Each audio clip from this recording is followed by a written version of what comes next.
Bonjour et bienvenue dans ce nouvel épisode de Survivre en Colombie, c'est Donifan et aujourd'hui on va parler d'alcool. Alors en fait, j'ai envie de commencer ce podcast avec une petite anecdote. Il y a maintenant plusieurs années, un ami m'avait invité à manger chez lui et en bon français, je m'étais dit, eh bien je vais essayer de trouver une bonne référence de vin, je vais aller faire un tour chez Carouilla, trouver un vin rouge ou un vin blanc pour apporter un petit quelque chose et qu'on puisse le partager au moment du repas. Donc je fais ça, je trouve une bouteille plutôt sympa qui moi me plaît. J'arrive chez mon ami, lui donne la bouteille et tout content, eh bien il la prend, il la regarde et la met au frigo. Jusque-là, rien de grave, étant donné qu'à Barranquilla il fait toujours entre 26 et 35 degrés, c'est normal de mettre un vin rouge au frigo pour qu'il se rafraîchisse. Arrive le moment où on passe à table et finalement la bouteille ne ressortira jamais du frigo et je ne la reverrai jamais.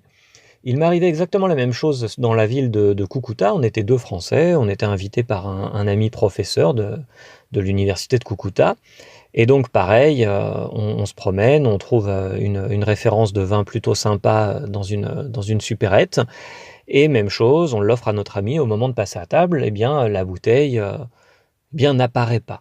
Alors là, je pense qu'il y a 2 choses à prendre en compte. Déjà, quand les Colombiens vous invitent à manger, ou en tout cas de l'expérience que j'en ai, j'ai la sensation que quand les Colombiens invitent quelqu'un à manger, ils n'attendent absolument, rien de leur invité, parce que c'est eux qui invitent et donc c'est à eux de, eh bien, s'occuper du repas, de tout fournir pour que, eh bien, le moment soit agréable et ils n'attendent pas de leur invité de ramener quelque chose ou de participer.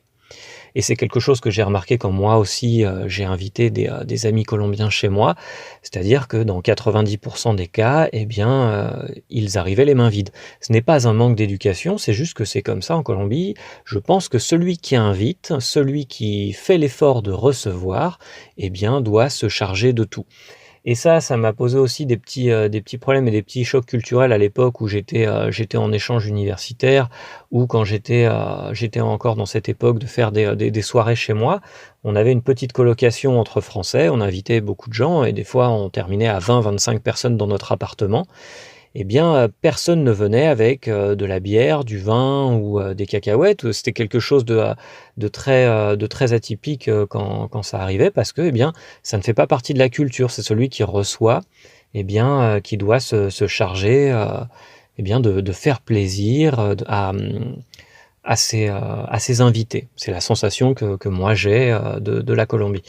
Mais dans un autre sens, donc si on continue, sur le thème de l'alcool, il faut aussi prendre en compte que les Colombiens ne boivent pas au moment de manger, que ça soit, le midi ou pour le dîner, eh bien les Colombiens ne boivent pas d'alcool.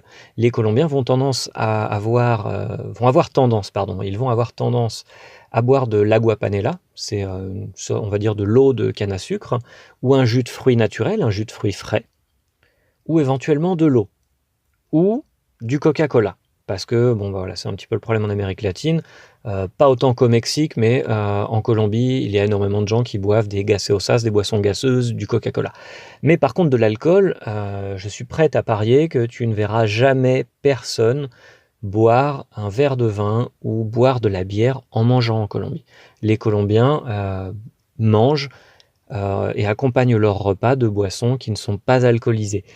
Et à l'inverse, en France, on a peut-être un peu tendance à pousser un peu trop à la consommation. Quand je suis en France, quand je viens ici en mission, eh bien, j'ai cette sensation qu'il y a toujours un vin et un verre pour accompagner chaque plat. C'est d'ailleurs quelque chose de totalement normal d'entendre un serveur proposer, le vin du mois, le vin du jour, le vin qui colle parfaitement avec le plat que l'on a sélectionné au menu. En Colombie, non, c'est très, très rare, justement de recevoir ce genre de proposition. C'est certainement une erreur d'ailleurs que font, les Colombiens quand ils reçoivent de la clientèle étrangère. Évidemment, la clientèle colombienne n'est pas vraiment encline à consommer du vin, mais si les serveurs colombiens dans les hôtels et les restaurants et les bars, proposaient au moment de manger, un apéritif ou un petit verre de vin, eh bien, à la clientèle étrangère, ils pourraient éventuellement maximiser leur rentrée d'argent. Mais voilà, c'est une différence qu'il faut prendre en compte, donc 2 choses. Un Colombien t'invite, il va pas forcément s'attendre à ce que tu ramènes quelque chose. Si tu ramènes une petite bouteille de vin, elle va certainement terminer, en ornement, sur une commode ou va terminer au frigo et elle servira à un autre moment.